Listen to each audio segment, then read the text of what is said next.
Un seuil symbolique. 100 jours à la tête des États-Unis, Donald Trump va le franchir demain. Pendant sa campagne, il vantait l'ambitieux programme qu'il s'engageait à mettre en œuvre dans ce laps de temps, économie, sociale, internationale.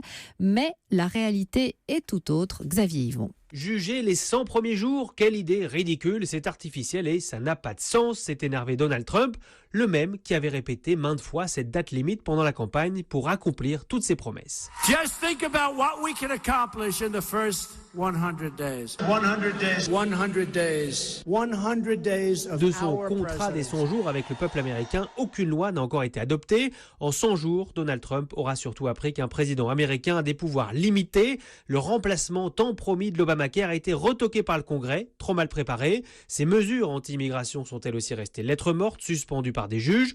En 100 jours, Donald Trump aura quand même signé beaucoup de décrets, souvent devant les caméras. Il a par exemple lancé la dérégulation promise en matière d'environnement notamment, et il peut se targuer d'avoir réussi à nommer un nouveau juge conservateur à la Cour suprême.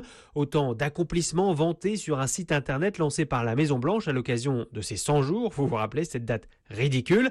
Jamais un président n'avait été aussi impopulaire à ce moment de son mandat, et jamais un président n'avait autant envoyé de tweets, près de 5 par jour en moyenne.